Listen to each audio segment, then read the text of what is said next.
नमस्कार, स्वागत है आप सभी का जी पंजाब हरियाणा हिमाचल पर। मैं मनोज श्रीवास्तव। आप देख रहे हैं रणभूमि। निकिता तोमर हत्याकांड में दोषियों को सजा का ऐलान हो चुका है। कोर्ट ने तौसीफ और रेहान को उम्र कैद की सजा मुकर्रर की और कहा जा रहा है कि कोर्ट का यह फैसला धर्मांतरण के नाम पर हिंसा करने वालों के खिलाफ नजीर बनेगा। निकिता के साथ ही अब उन तमाम ऐसी महिलाओं को भी न्याय की उम्मीद जगी है जो प्यार के नाम पर धोखे और धर्मांतरण का शिकार है।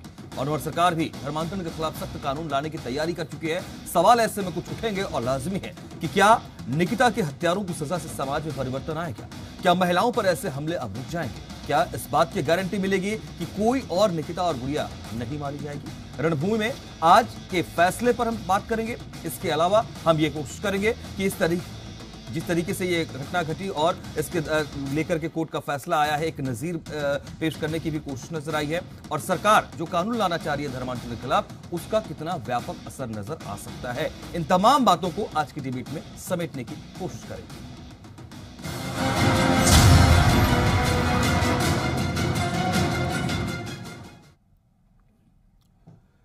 तो आगे हम डिबेट में बढ़े, इससे पहले आपको कुछ बड़ी बातें आज के जो सजा का ऐलान हुआ है उसकी जानकारी साझा करते हैं आपके साथ। फरीदाबाद की फास्ट ट्रैक कोर्ट की तरफ से निकिता के हत्यारों को उम्र कैद की सजा सुनाई गई है और इस पर निकिता की मां असंतुष्ट नजर आई है। निकिता की मां का कहना है वो उम्र कैद की सजा को हाईकोर्ट में चुनौती देंगी और हाईकोर्ट से उन दोषियों के लिए फांसी की सजा की मांग करेंगी।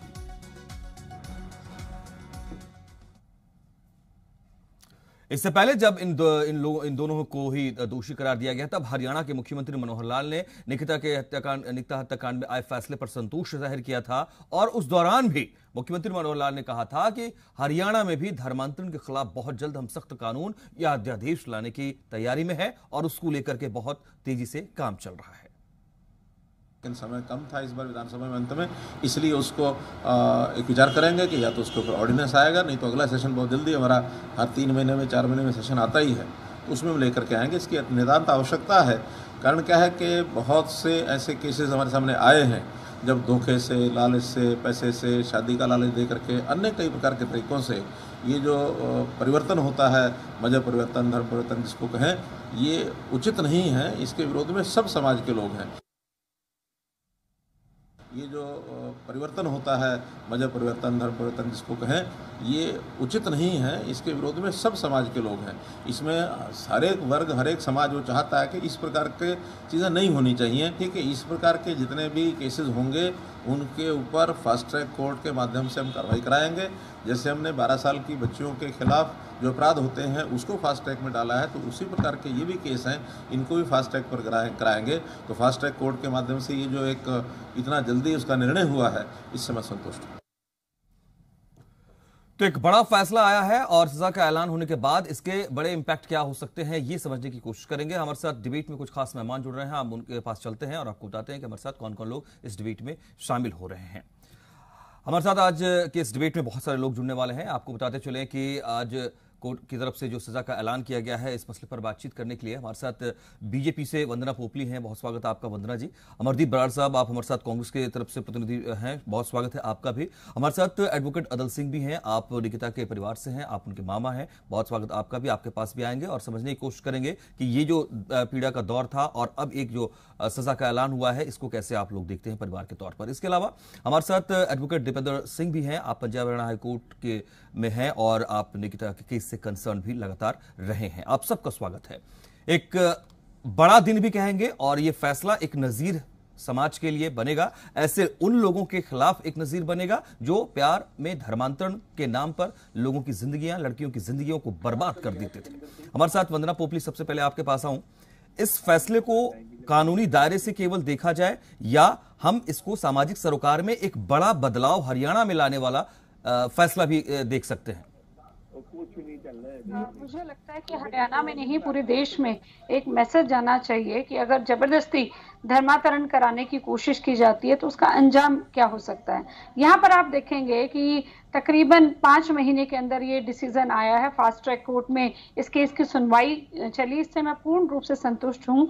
लेकिन मुझे लगता है कि हमारे कोर्ट का निर्णय है, मैं उनका सम्मान करती हूँ। अगर फांसी की सजा होती तो शायद हम लोग और भी ज्यादा खुश होते। व्यक्तिगत तौर पे महिला होने के नाते भी मुझे लगता है कि इसमें और भी ज्यादा सजा देने की आवश्यकता थी, क्योंकि एक परिवार की बेटी गई है। एक ऐसी बेटी जो पढ़ाई में बहुत अच्छी थी और जो चाहती थी जीवन में कुछ बनना, और उसको एक लड़का आकर कहता है कि मेरे साथ शादी कर लो, धर्म बदल लो, और जब वो मना कर देती है तो उसको मार दिया जाता है। पहले अपहरण करने की कोशिश की जाती है, बाद में मार दिया जाता है। इससे बुरा कुछ नहीं हो सकता था। मुझे आज उम्मीद थी माननीय कोर्ट से कि आज शायद फांसी की सजा होगी, एक नजीर बनेगी, एक लोगों के सामने एक अंजाम दिखेगा कि अगर इस तरह का काम किया जाएगा हमारी बच्चियों के साथ तो उनका अंजाम क्या होगा। लेकिन ठीक है, उम्र कैद की सजा मिली है, हम कोर्ट के निर्णय का स्वागत करते हैं। फांसी की सजा मिलती तो शायद हम और भी ज्यादा लगता कि हमें संतुष्ट हैं कि हाँ ये होना चाहिए था। ठीक है, हमारे साथ अमरदीप बराड़ जी हैं कांग्रेस से। अमरदीप जी, कोर्ट के फैसले का स्वागत है और बीजेपी भी संतुष्ट नजर आती है। क्या इस फैसले को हम इस रूप में देखें कि ये जो धर्मांतरण का सिलसिला जो शुरू हुआ, इसको लेकर के जो लगातार घटनाएं हिंसा के तौर पर सामने आती रही हैं, उसके खिलाफ एक चोट ये है और आगे इस तरह की सख्ती की जरूरत और ज्यादा महसूस हो रही है ऐसे और पीड़ितों के लिए जिन्हें न्याय का इंतजार है?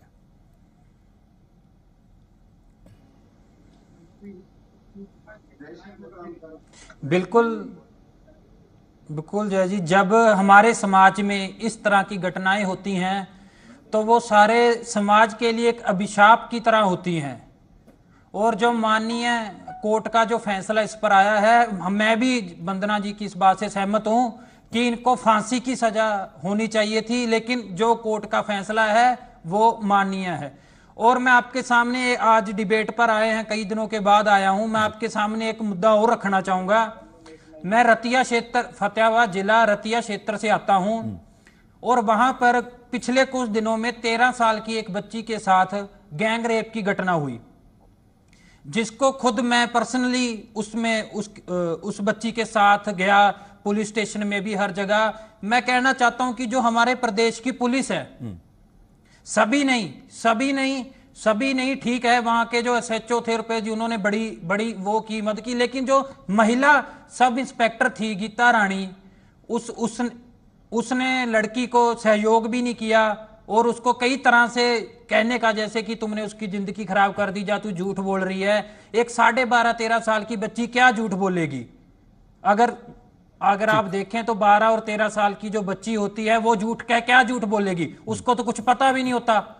आप भी 12-13 साल में रहे हैं, मैं भी रहा हूं। 12-13 साल की एज में किसी को कुछ पता नहीं होता। और जिन्होंने उसके साथ ये कार्य करने की कोशिश की वो भी उसके परिवार के ही लोग थे, उसके चाचे ताए जैसे 2 बड़े बुजुर्ग होते हैं, उनमें आगे उनके परिवार में थे। ठीक है, तो उस बच्ची का मैं एक मिनट दिया जाए जी, प्लीज। मैं बस ये कह रहा था वंदना पोपली जी, आपकी बात वंदना पोपली जी तक पहुंचाना चाह रहा था कि आप इस बात को जरूर एक बार संज्ञान में रखें और इस मामले में भी न्याय की जो गति है वो तेज हो, इस बात को सुनिश्चित करें सरकार के तौर पर। ठीक है, आप अपनी बात इसमें सर इसमें क्या मैंने इसमें वंदना जी एक मिनट बस प्लीज सर, मैंने इसमें सिर्फ एक ही चीज है जो मैंने महसूस की है कि जो गरीब परिवार है या जो मध्यम वर्ग है उसको न्याय मिलना इस सरकार में बहुत ही मुश्किल है। मैं इसके माध्यम से खुद SSP जी से जाकर मिला, फतेहाबाद में राजेंद्र जी हमारे SSP में, उनसे जाकर मैं मिला, उनसे बातचीत की, तो उन्होंने फिर वहां पर सब इंस्पेक्टर को फोन किया। तो हर कोई SP से जाके नहीं मिल सकता जी, हर कोई बड़े दरवाजे पर नहीं जा सकता। तो ऐसी एक सुविधा होनी चाहिए, ऐसा एक रास्ता होना चाहिए कि हर कोई, चाहे वो गरीब है, चाहे वो अमीर है, चाहे वो छोटा है, चाहे वो बड़ा है, उसको इंसाफ मिले। अगर किसी के साथ कुछ गलत कार्य होता है तो उसको इंसाफ मिल सके। इस केस के जरिए आपने सरकार सवाल पर उठाया है कि अभी भी जो है इंसाफ का एक रास्ता जो सुगम होना चाहिए वो नहीं बन पाया है, जो कि कोर्ट की दहलीज तक जाए या पुलिस के प्रशासन की दहलीज तक जाए तो वहां पर जल्दी न्याय मिल जाए। आपके इस सवाल पर भी बात करूंगा मैं। हमारे साथ इस वक्त जो है एडवोकेट अदल सिंह भी हैं, आप निकिता के मामा हैं। अदल जी, बहुत स्वागत आपका। ये जो फैसला आया है अब कोर्ट की तरफ से, इसको आप लोग कैसे देखते हैं एक परिवार के तौर पर, निकिता की फैमिली के तौर पर? देखो, इसमें जो प्रशासन ने भी अपनी पूरी जिम्मेवारी निभाई और अदालत ने भी अपना समय पर 5 महीने में जो फैसला दिया हुआ है, इससे समाज में एक संदेश जाएगा कि आने वाले परिवार, समाज के सभी लोग अपनी बहन बेटियों को सुरक्षित समझेंगे। सबको लगेगा कि न्याय में अब देरी नहीं है, न्याय जल्दी से जल्दी मिल सकता है। ठीक है। और जो अदालत ने फैसला सुनाया है उसका हम सम्मान करते हैं और मीडिया का भी हम सम्मान करते हैं, जिन्होंने देश के सामने सही तथ्यों को रखा और अदालत ने सही समय पर अपना फैसला सुनाया। बाकी अब जो हमारे पास जजमेंट आएगा उसको कॉपी लेने के बाद डिस्कस करके, हमारे 4 एडवोकेटों का पैनल है, उसमें डिस्कस करके फिर उसके खिलाफ अपील में भी जाएंगे। ठीक है अदल जी, ये पूरा केस जो है, एक बड़ा मैसेज इसमें ये निकल करके आया कि धर्मांतरण के नाम पर ये पूरा नंगा नाच किया दोषियों ने, और किस तरीके से सरेआम निकिता की नृशंस हत्या की गई थी वो सबने देखा। इसके इंटेंसिटी को महसूस किया मुझे लगता है कोर्ट ने भी, और उसके हिसाब से ये डिसीजन भी आया है। मैं ये समझना चाहता हूं कि और भी ऐसे पीड़ित हैं, उनको न्याय मिले। क्या सरकार के लिए जरूरी नहीं है कि आप अगर ऐसा कोई कानून लाना चाहते हैं तो उसको सही तरीके से जल्दी से जल्दी इंप्लीमेंट करें, उसमें डिले ना हो, ताकि और लोग आगे आए और खुद न्याय के लिए अपनी बात रखें?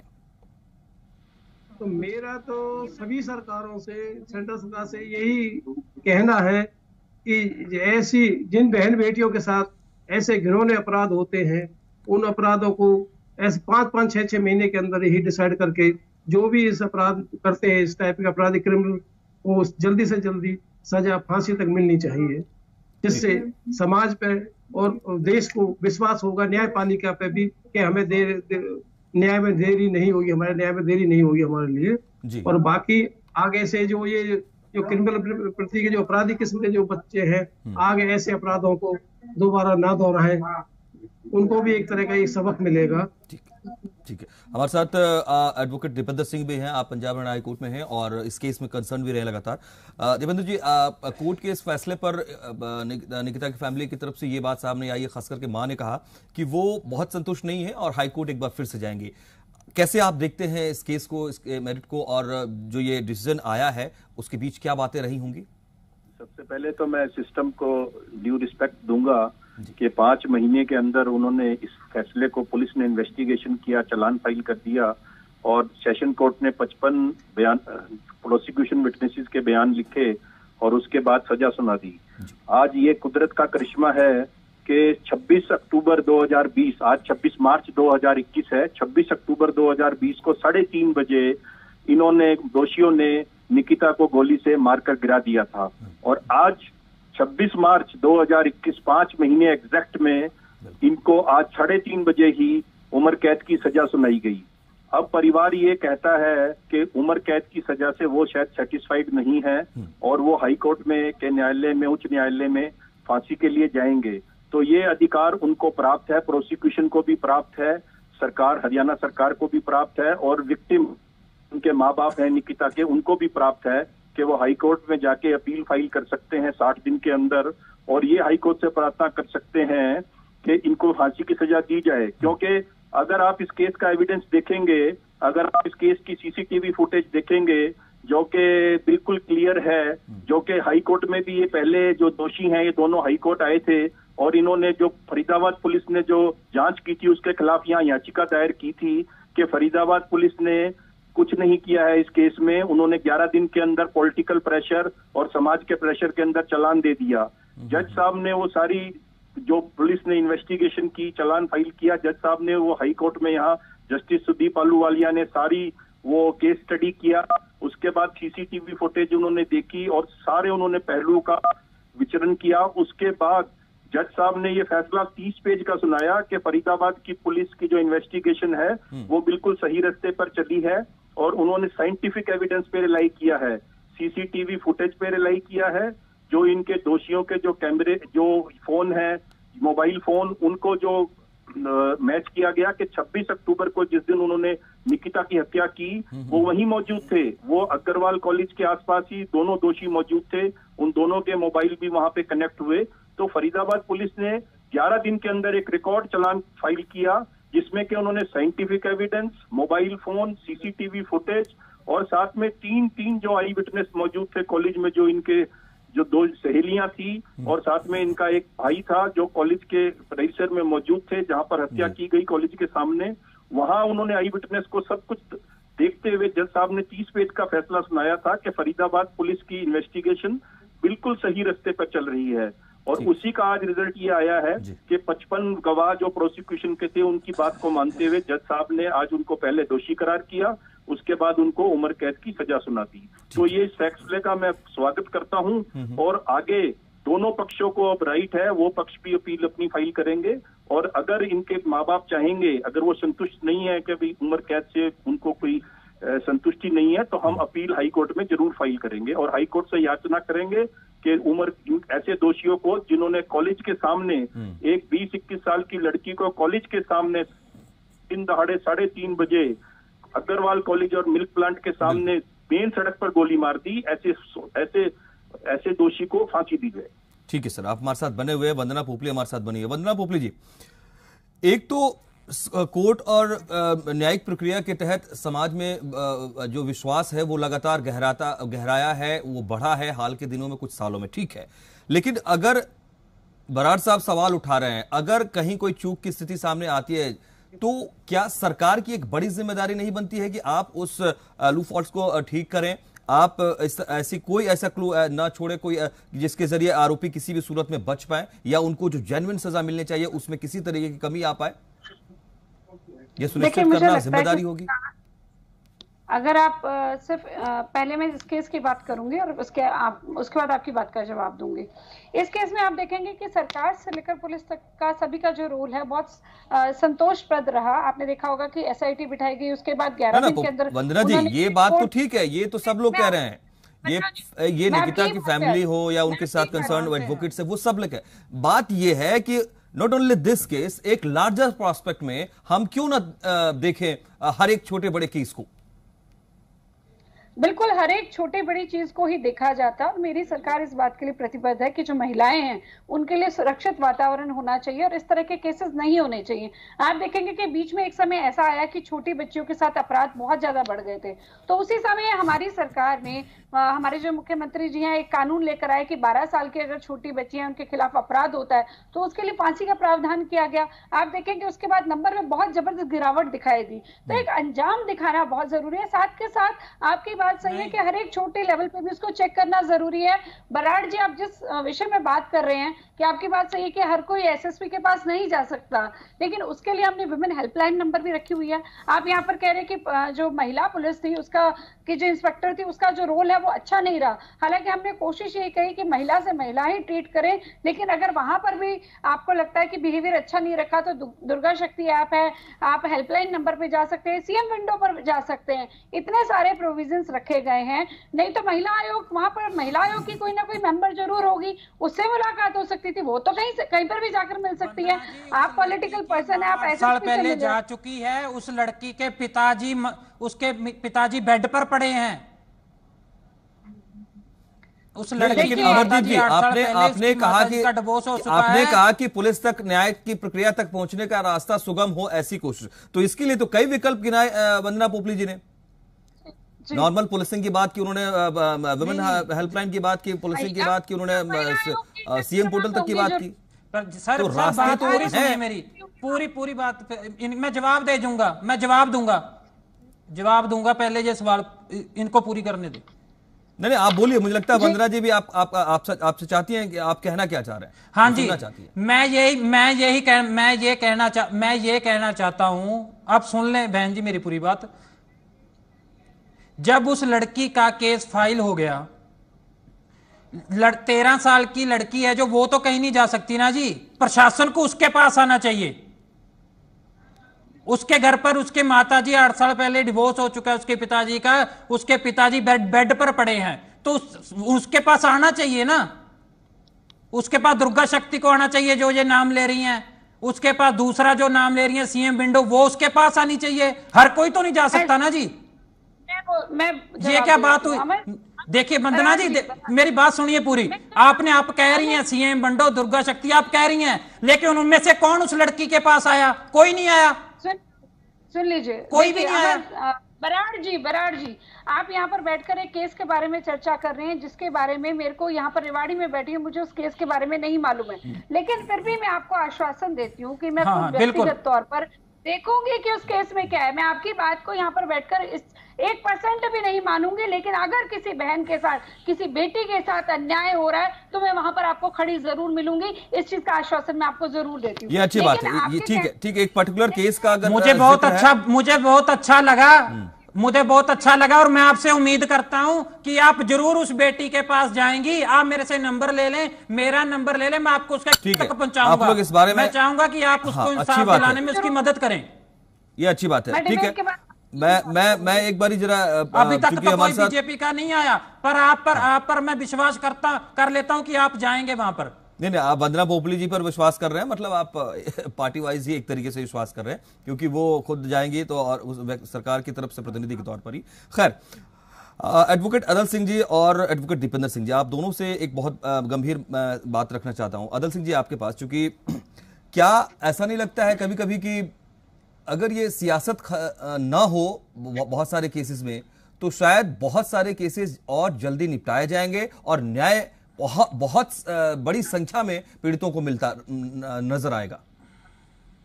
ना, ये आप बात जो कह रहे हैं बिल्कुल ठीक कह रहे हैं। और किसी भी केस में अगर सियासत ना हो, निष्पक्ष जांच हो, तो सभी दोषियों को सजा समय पर मिल जाएगी। और हमारे समाज को भी जागरूक होना पड़ेगा, हमारे प्रशासन को भी जागरूक होना पड़ेगा। इस टाइप की किसी भी बहन बेटी के साथ किसी भी इस टाइप की कोई घटना घटती है तो वहां पर सबको जाना चाहिए, उनकी हेल्प करनी चाहिए, गरीब अमीर को नहीं देखना चाहिए। कुछ अब ऐसे मामले भी है, मैं अभी वुमेन सेल या फरीदाबाद की बात कर रहा हूँ। हाँ। एक लड़की थी 13-14 साल की, उसका बिजनेसमैन था, उसके साथ छेड़छाड़ की, तो पोस्को एक्ट में भी FIR दर्ज की है, उसको अंदर तो भेज दिया है। एक लेडीज और थी, उसने 376 का पर्चा दर्ज कराया। 15 दिन से वो महिला थाने के चक्कर काट रही है, अब तक उसमें कोई अरेस्ट नहीं किया। और उस लेडीज को वहां से पुलिस आई हो, जो पुलिस वाली है, वो कहती है तेरा झूठा केस है, उनसे कहती है कि तुम 10-5 आदमी लाओ, अपने गवाह करा दो, मैं इस केस को कैंसिल कर दूंगी। तो इस टाइप की घटना नहीं घटनी चाहिए, जिससे जो गरीब लोग हैं उनको न्याय नहीं मिल सकता। ठीक है, गरीब लोगों को न्याय जब मिलेगा जब उनकी सभी सुने। ठीक है सर, मेरे सामने उसको धमका के भगा रही है वो महिला थाने की इंस्पेक्टर। बिल्कुल, ये वही तो उलझने हैं जिस वजह से न्याय मिलने में देरी हो जाती है, और ये सुनिश्चित करना होगा सरकार को।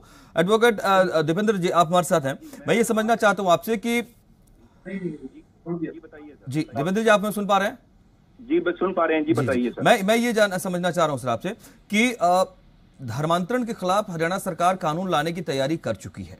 क्या ये माना जाए कि इस तरह के कानून अगर आते हैं तो उसका सभी पार्टियों को, सभी वर्ग को, चाहे वो बार एसोसिएशन हो चाहे और अन्य वर्ग हो, उनका स्वागत करना चाहिए, क्योंकि इस तरह की मानसिकता वाले लोग हमारे ही आसपास हैं और उनको सबक देना जरूरी है? बिल्कुल जी, आपने बहुत गंभीर सवाल उठाया है। ये जो धर्म लव जिहाद और धर्म परिवर्तन का मामला है, ये हमारी सोसाइटी में बड़ा एक गंभीर मुद्दा बना हुआ है, जिसको कि सरकार एक नया कानून लगा के, कुछ सरकारें, मध्य प्रदेश सरकार और यूपी सरकार ऑलरेडी ये ऑर्डिनेंस और कानून ला चुकी हैं, और हमारी सरकार भी इसके ऊपर कार्य कर रही है। ये बड़ा गंभीर मामला है। इस तरह का कोई भी जो कानून आएगा वो सभी धर्मों के लिए होगा, कोई वो एक विशेष धर्म के लिए नहीं होगा, वो सभी धर्मों के लिए होगा और सभी धर्मों के ऊपर वो अप्लाई होगा। इसलिए किसी को उससे ग्रीवेंस नहीं होनी चाहिए। और मेरी अपनी ये ओपिनियन है कि जब ये कानून आएगा तो इसका पूरे प्रदेश की पब्लिक और पूरे देश की पब्लिक इसका स्वागत करेगी, और इस तरह का जो कानून होगा वो एक सभी के लिए एक रक्षक होगा। गरीब, पर्टिकुलरली जो कमजोर तबका है, धर्म में जो कमजोर तबका होता है, धर्म में जो वीक सेक्शन है, उनके लिए ये बहुत उपयोगी होगा, ताकि कोई दबाव ना डाल पाए। क्योंकि इस केस से ही मैं आपको रिलेटेड एक बात बताऊंगा कि 2018 में इसी लड़के के ऊपर, तौसीफ के ऊपर 2018 में 365 की FIR दर्ज हुई थी सेक्शन की, for kidnapping this very girl Nikita. इन्होंने 2018 में उस लड़की को किडनैप किया था और उसको सारी रात अपने साथ प्रेशराइज किया था कि आप मेरे से शादी करें। वो लड़की नहीं मानी, और अगले दिन जब वो घर वापस आई तो इसके माँ बाप लड़के के आ गए और उन्होंने माफी मांगी। माफी मांग के उन्होंने कहा कि आगे से हमारा लड़का ऐसे नहीं करेगा, तो वो मामला कैंसिल हो गया था। हालांकि अब वो पुलिस ने दोबारा है और पुलिस ने उसकी इन्वेस्टिगेशन करके चालान दे दिया है।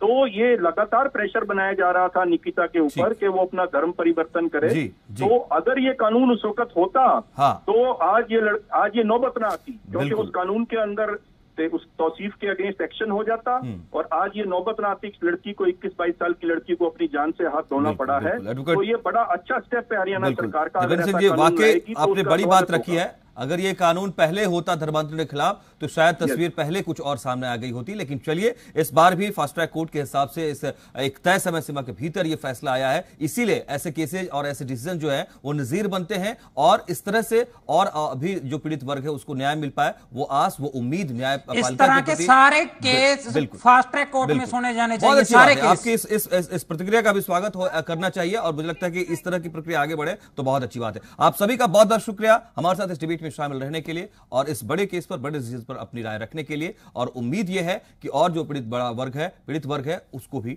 न्याय जल्दी मिल पाए। नमस्कार।